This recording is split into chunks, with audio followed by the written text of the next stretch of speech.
Welcome, ladies and gentlemen. Hello.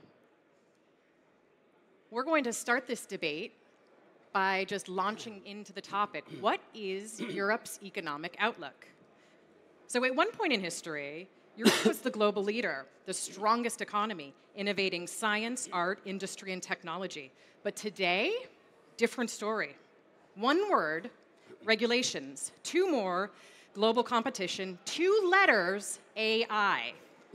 Can Europe orchestrate a comeback, or will it continue to decline?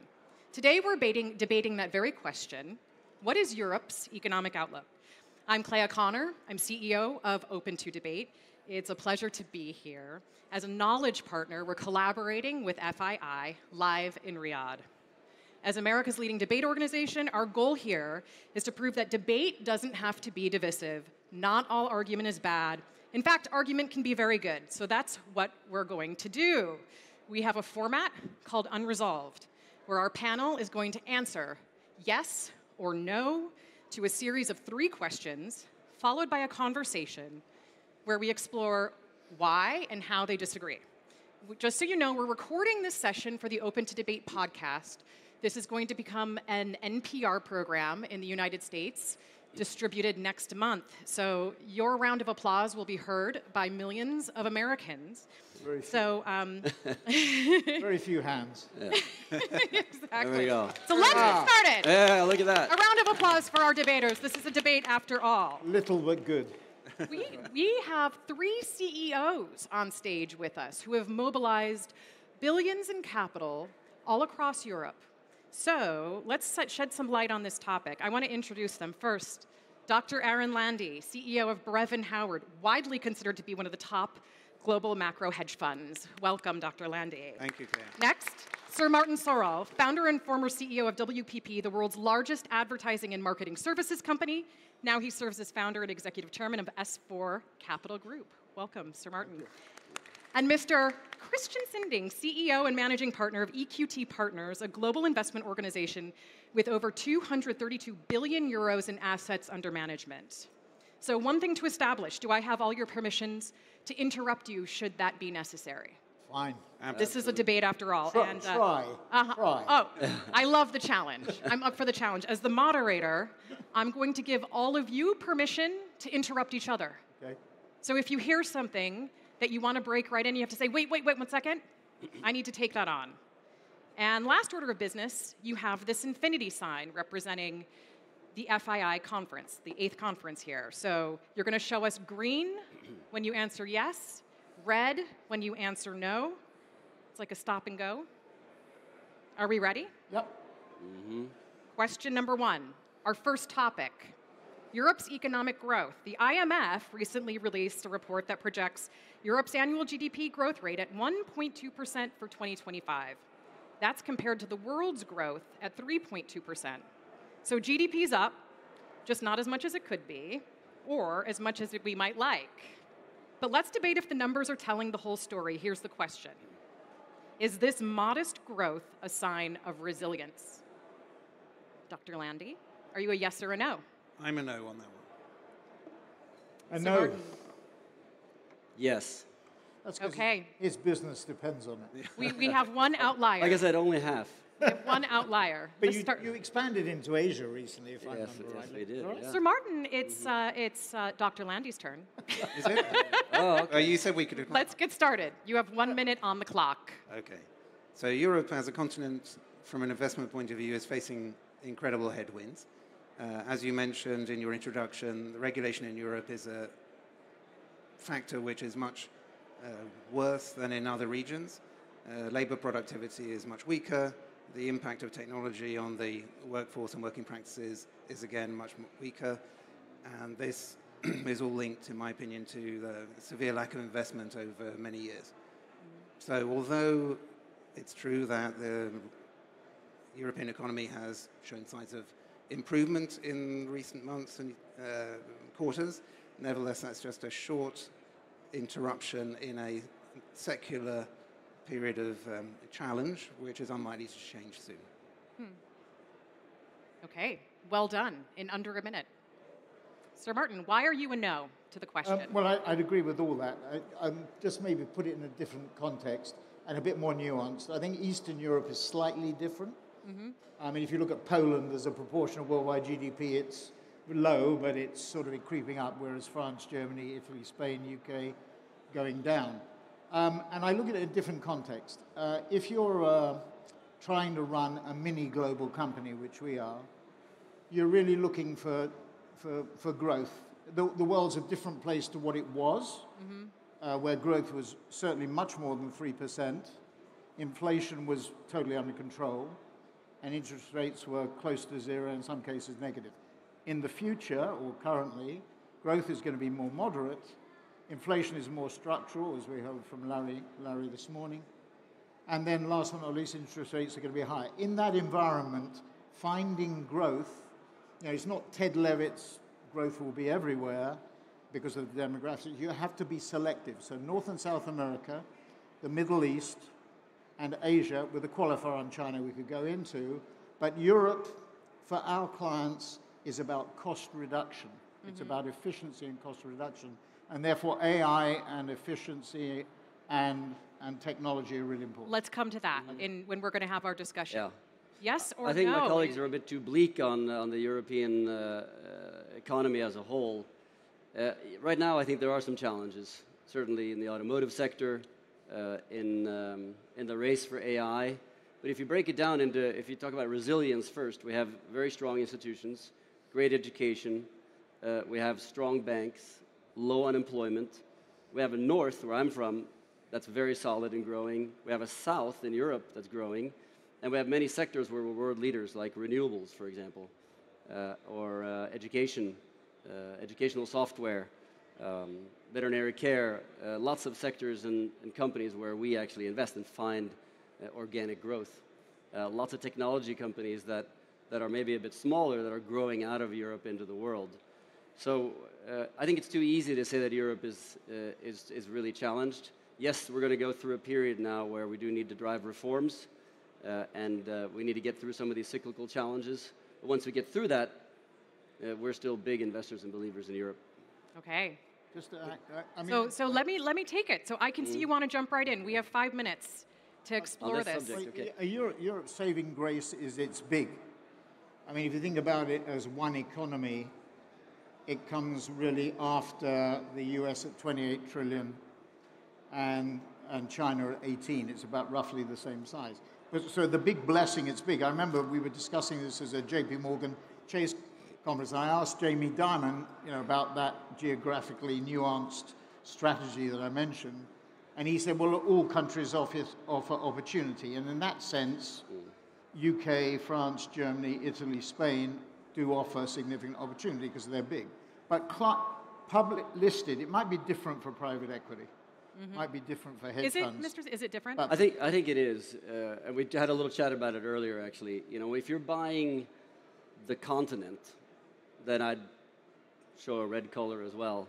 But if you're actually breaking it down and either buying a sector or a company in a sector, and you can develop that, whether it's in advertising or in a hedge fund or in private equity, it's different. So I think, but what we need to do, another big challenge for Europe that we do need is we need more capital flows into those great companies, into those great sectors. That's another challenge. But that's been the strategic problem that Europe's that's had for why we have a very long time, which is there's great education and great fundamental research, but it's not monetized, and there's no effective channel for bringing those inventive ideas to market. Whereas in the US, partly because it is one unified country, as opposed, you're 100% right, Martin, but the problem is you've got all these different balkanized countries with different rules and different regulations. But it's a mindset thing as well, though, isn't of course, because they don't have no equity mindset. Investment institute, and with all due respect, the time frame of private equity, your whole period is what, 4 or 5 years? That's right. Right. So my dad. A long time to compare to the public markets. Yeah, but my dad said, join a company, build a long-term brand. Maybe that theory is gone because of the volatility of change. But a hedge fund and a PE firm have a different horizon to, I think, people in our industry in many respects. Except, listed company CEOs are under quarterly pressure for growth, which brings me back to where I was. You look for where the growth is. That's right. And Europe really doesn't offer But there are on a some consistent basis. There are some areas. I mean, Spain has been growing very well because Better. Yeah. Better. The periphery. Spain, Yes. Yeah. Greece, but Portugal. Germany is hopeless At the moment. Yeah. at the moment. Yeah. Yeah. France, pretty. And the UK, what do we think? Well, We wait ha- till we have- tomorrow and see what happens. It's going to be pretty grim news, isn't it? It is going to be grim news, Yeah. I assume. And the carry will be taxed? And I the think- whole, yeah, it will be taxed. And you'll be on your... Are you a non-dom or I live in Switzerland. you live in Switzerland? Okay. I'm a So you're- non-resident. Okay, you're non-resident, so you've already made the call. I've been living there for 15 years. So Okay, so you made the call a long time, very wisely. Okay, very wisely. I do think, back to your comment on private equity, I do think we, hedge funds you can speak about, but we have a role to play to actually drive the transformation that's needed. For example, in life sciences, there are more patents every year in Europe produced in life sciences than in the US, but much fewer companies that are actually commercialized. Yeah. So we need capital to flow to young companies, to growth companies, and ultimately to the scaled companies, and that's a role that we play in private capital. Why do you think it is that there's such a shortage of capital in Europe? Because the savings are high. Yes, They just don't get channeled in the right way. they don't. I think there are a number of reasons. The one that, what's that? Pension funds. Well, it's Pension actually fund? capital flows. I mean, if you look at the pension funds in the UK, they used to hold, what, 50% in equities? Now it's 2%, 4%? also the pacification of asset management, actually. So what are the best and worst monetary policies that are contributing to this? And considering what Europe has done recently. Can we just round off on that question, because I think it's an important one. Yeah. There are so many different capital markets across Europe, and all of them are relatively small. They have different rules, different regulations, so capital formation is different, corporate law is different. And you compare that to the US, they have two big stock exchanges, super, super liquid, lots of capital, one regulatory regime. So we do need to do some more work in Europe to get the capital flowing. We're finding opportunities now. In a sense, it's good for us because it's hard, but is it good for Europe? So the And United States of valuations Europe? are low in comparison to America. They are. They're lower than the US, yeah. But that's the difference. I mean, I look at it that we're averagely intelligent. You are both super intelligent, so you can make wise decisions when the forces are against you. So I think we operate better in markets that are growing faster. And so when I look at the world, I mean, I think North and South America, I think Latin America actually, which your industry, I think, tends to be a little bit hesitant to invest in. That's right. The strength of the tech talent, the strength of the creative talent is so strong, big opportunity. Middle East, we see governments, particularly here, positioning their countries in a totally different way. It's not just about the Olympics and Formula One and the World Cup. This is about changing the way that people think about a country or a region culturally, socially, and politically. Like Vision 2030. Absolutely. But that's So the essential massive thing. growth opportunities. And then Asia. Africa is too volatile for my taste, and I think for our clients' taste. And then Asia as a whole, maybe with the exception of China, if you're big. If you're Louis Vuitton at 30% of sales in China, or BMW with 70% of its mini production in China, do you really want to be bigger? If you're Unilever at 9%, yes, you probably want to be bigger. So I think that conditions people's thinking in a way. But the vision that you see from the public sector here is incredible to build the economy. And that's the thing that is, in my view, markedly lacking in Europe.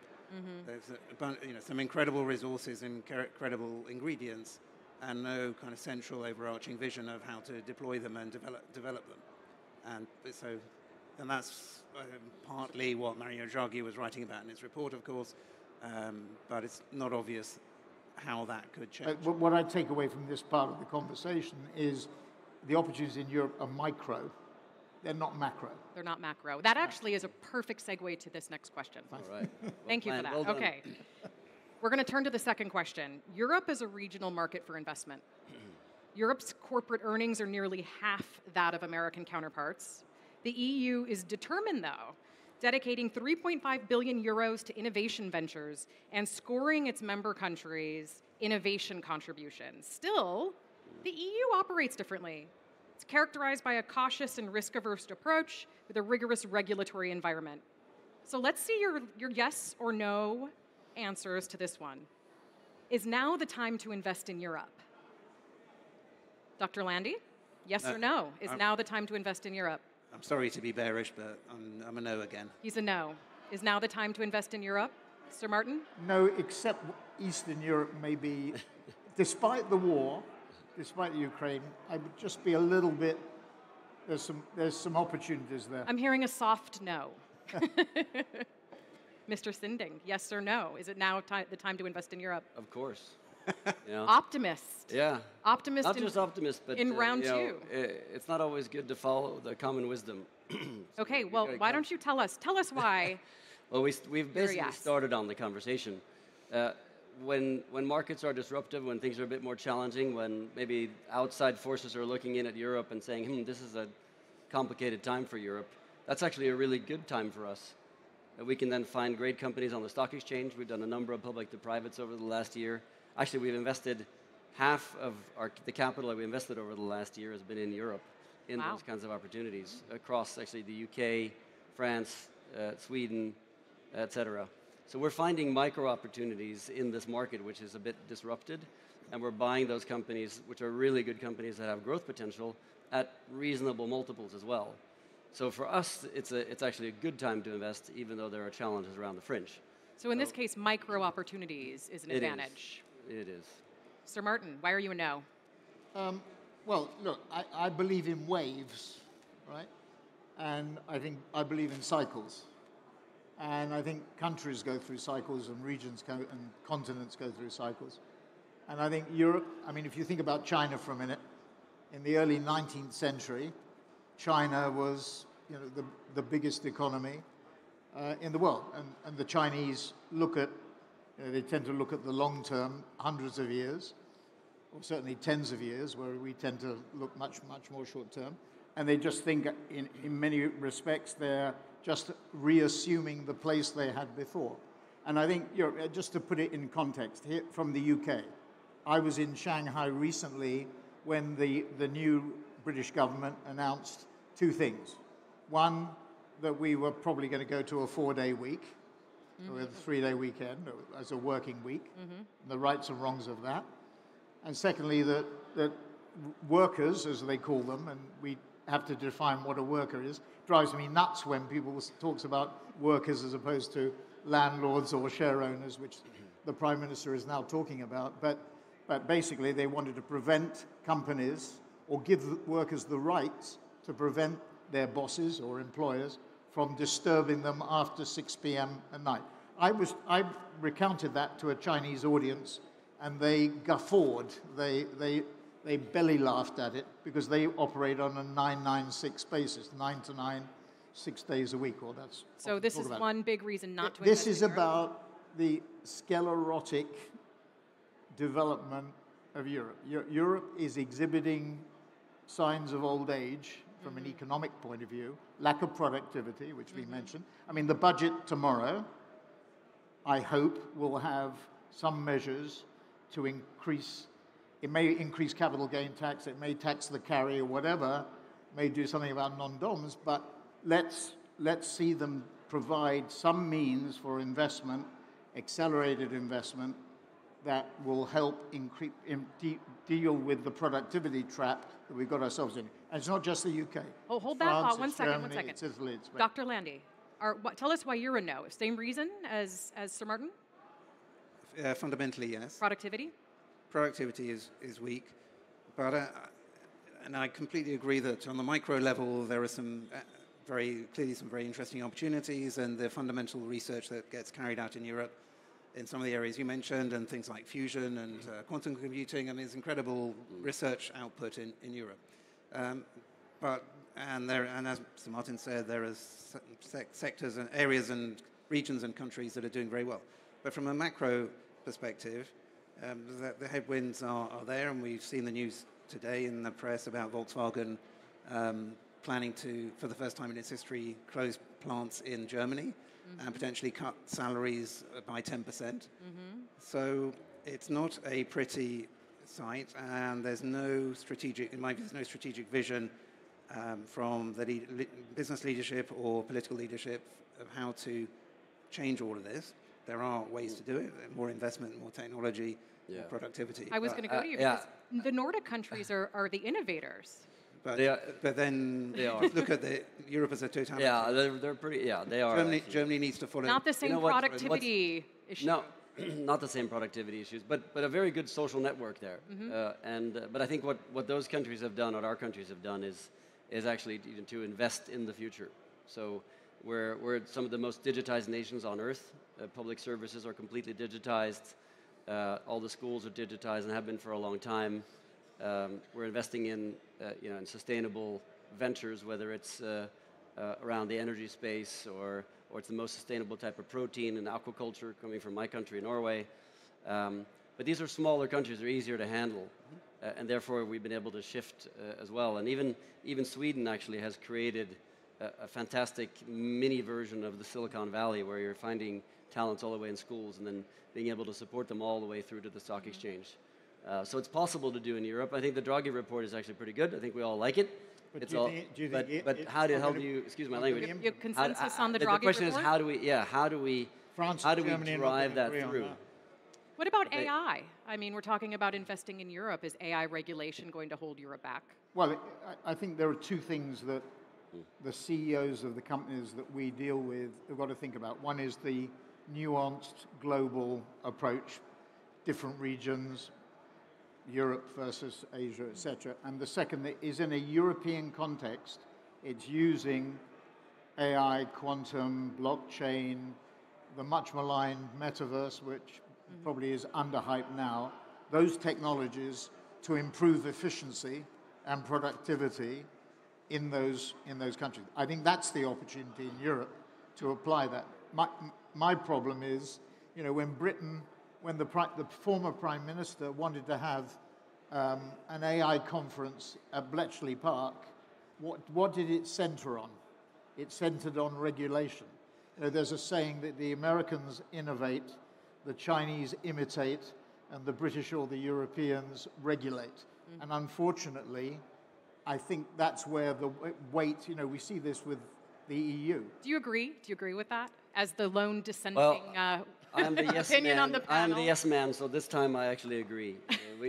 Regulation is one of our biggest issues. Even in the transition to renewable energy across the continent, red tape, slow-moving regulators, different regulators in each country, and a lot of resistance generally to change is actually a problem. So there I'm saying yes, but in a negative way. A negative yes. Yes minus. If I may say that. Doctor, one concrete example. We have to report on, as a public company, on 600 outputs in relation to DE&I activities. Last year we reported on 150. Our annual report for this year, published next year, we have to report on 600, for which we will have to get PwC as our auditors to audit it. Dr. Landy, do you want to hop in on that point? Regulation is necessary, and we are regulated in all sorts of different countries, but luckily we operate in large jurisdictions where they have a limited number or consolidated regulation. So we do not have to report 600, thank goodness, 600 DEI statistics. And anyone who does, I feel sorry for you. Yeah. It's a pain. Can we go back to the AI question for a second? Sure. I'm trying to remember his name now. It's not important. One of a senior executive in the AI space had a conversation with us a few weeks ago, and his view was that regulation is never going to be able to keep up with the speed of AI, and we're actually getting close to super intelligence faster than we think. So his view was that we need to find an ethical framework actually to regulate AI, not a government framework to regulate AI. If you think about that for a second, it's actually pretty interesting. I don't know how to implement it. We didn't get deep enough into that. But for all the companies that are building these systems, how you build them, how they're supposed to, let's say, manage and help manage society going forward, to bring an ethical element into it, is one of the solutions that's going to have to come. Because the regulators are not going to be fast enough. But that's a very problematic area. It is. It's linked to social media, and the people want to regulate and stop fake news. And do we get the Orwellian Ministry of Truth? I have to break in. This is a fascinating conversation, but we have one more question for you that we have to get to, and to stay on time. But let's come back to this, because I think I have one wrap-up question for you at the end that I think that is going to cover this ground, get us to AI. And it's going to be a moment. So last question for me, for the yes or no round here, we're going to talk about sustainability. Europe has really ambitious climate goals: cutting greenhouse gas emissions by 55% by 2030, improving energy efficiency by 32%, net zero by 2050 is the big goal. And none of this comes cheap. Can the EU afford to sustain goals like this, or will it suffer for its ambitions? And by that I mean, is the cost of sustainability sustainable? Yes or no? So let's have a look. Finally, I'm going to say yes. A big no. In a European context. So we're clear, in a European context. That's correct. We're talking about Europe, and we have a 3-time optimist on the end. So Dr. Landy, let's start with you. Tell us why you're a yes. I'm going to say yes, because the way the question is framed, I would have said no. And so the goals, as stated, I think are unaffordable, but they will be adjusted. And because sustainability is an incredibly popular policy measure, the voting population is very much in favor of sustainable projects. Well, the voters are generally sensible, and they don't vote for sustainability at any cost. So a raft of sustainable policies will get implemented. Probably some of the more ambitious ones will get dropped, and Europe will remain a world leader in renewables and sustainable policies. No, the competitive pressures, you take two verticals, automotive, which you touched on, and financials. In both cases, it's really interesting. We had recent conversations where CMOs were saying, I know that my media budgets, my marketing budgets are going to be squeezed, so I have to reduce my non-working media costs in order to maintain my media budgets, because I'm getting heavy price competition from EVs and heavy price competition from fintechs. So in those conditions where the squeeze is really on, growth is low, pressure on cost, the pressure on profitability means that the sustainable options, as we've seen in the short term recently, they move down the agenda in terms of priorities, and other things get prioritized, particularly for listed companies who have to file quarterly earnings. Mr. Sinding, a yes again, 3 in a row. Tell us why. Yeah. Is the cost of sustainability sustainable? You say yes. The way I think about it is that if you have two companies that are exactly the same in the same industry, and one of those companies can become more sustainable than the other over time, which one is going to attract the best young, smartest talent?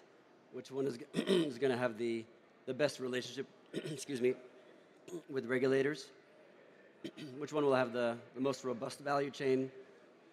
Probably the most robust access to energy. A little frog in my throat here. There's water right there if you want to grab that. You. Yeah. And which one will have the most positive long-term trajectory? If you put those together, I believe that the more sustainable one will become the more valuable company. We'll have a higher multiple, or if you want to put it in simplistic. But they've got to do that. And it's going to cost some money to get there. We believe that investment philosophy actually works. Is to take that, ignore the quarterly costs, and build for the long term. That's going to create value. If you had a young person just graduating from university in the audience, what advice would you give them as to where they should locate themselves? Would you recommend that they develop their career in Europe? Would you recommend North America, South America, Asia? Africa, Middle East? Where would you recommend? I would go a different direction. I would say, find an industry that you like and a company that you're inspired by, that's purpose-driven. That's what my and dad work said. there. Yeah. But I think, but of course, from a macro point of view, right now my daughter is in Seoul, so you know she's QED. Good thinking. So that if you're choosing a geography, you might you might want to broaden your horizon. So the family is hedged, yes. Yeah. At least you had the good grace to admit your daughter was in Seoul. Yeah, but it's not too long. Is this green transition the solution to Europe's investor problem? An investor problem. Mm-hmm. What do you mean? You said no. You said earlier not to invest in Europe. I think it was further up the agenda with institutions. I mean, certainly in the conversations that we have, it was much further up the agenda 2, 3, 4 years ago. Maybe COVID was a turning point for it because it put huge pressure on companies. Some literally came to a stop, a full stop. Mm-hmm. So I think the prioritizing of it has changed, although the pressure, from a climate point of view, if anything, has intensified. But I think it has moved down the agenda. I mean, you hear much more from institutions. There's much less pressure, I think, today than there was 3 or 4 years ago. Why don't you have the last word, Dr. Landy, on why you're a yes? Take this one step further. On sustainability. How much is there, how about this? How much is too much?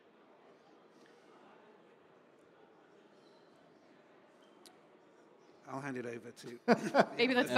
Maybe that's better for Sir Martin. Well, I think look. At the end of the day, I'm surrounded by hedge funds and private equity. I think the pressures that you're referring to, whether it's the economic pressure in Europe, whether the climate change, makes the difficulties of running a listed company increasingly less attractive. Mm-hmm. The quarterly earnings treadmill. You know, one client said to us, where the recent CEO was elevated, financial services company last year, came and said to his CMO, why am I doing all this big brand stuff? Why don't I do much more performance-orientated, activation-orientated? Because I have to report every quarter. The great thing about being private equity is you don't have the regulatory pressure. Mm-hmm. You don't have the public company pressure. You don't have to report on those 600 outputs in terms of DE&I. Right. And I think the attractions of the public sector, going back to the UK market, where we have a supply side thing as well, is a real problem. And therefore the attractions of being owned by EQT or any other PE firm are great. Not any other. You just got a commercial? No, Can I just say one thing from the macro perspective? Sure.